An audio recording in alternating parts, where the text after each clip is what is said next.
A little bit cloudy and dull out today.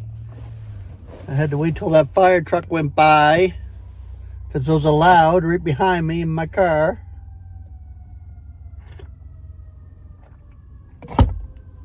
But there goes another one. I think so, yeah. Wow, wow. All right. What the heck? Oh, he's right there. Woohoo! Here he goes, look. The fur truck. Sorry. Okay, so I'm going to share an article here. God has a purpose with Satan. He's a creative being in God's universe. God has a purpose with everything he creates through Christ. And all will be brought back through Christ, including Satan, the adversary. So I'm just going to start this article today. It's by Donald Fielding. It's a good one. I think I might have shared it before. I don't know, in the past. But I want to share it again. Because you need to understand God is operating all according to the counsel of his will and intention. And he has an intention with Satan as well.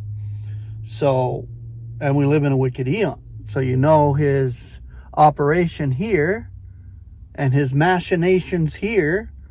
He was created for a purpose. We have it. The contrastive purpose that is necessary. God creates evil. Isaiah 45:7. All right, so let's start it up. It's called the adversary.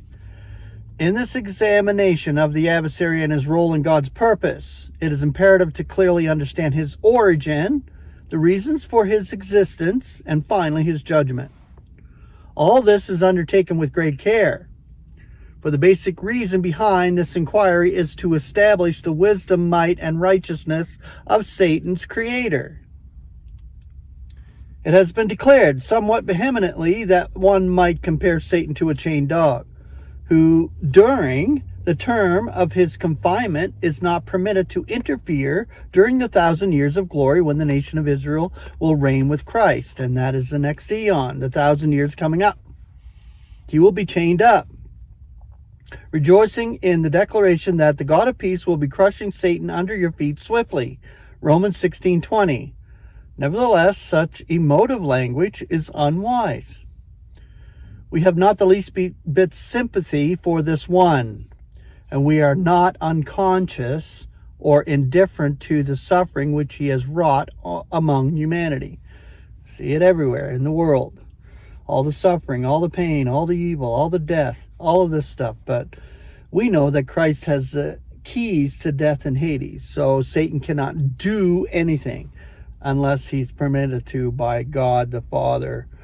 And you go to the first chapter of Job, you can understand this clearly. Nevertheless, okay.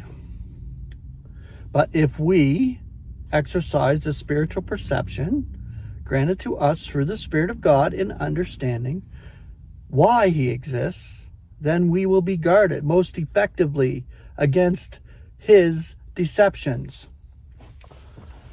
Speaking plainly in the sanctuary concerning Satan, our Lord declared he was a man killer from the beginning, or his origin, and does not stand in the truth, for the truth is not in him.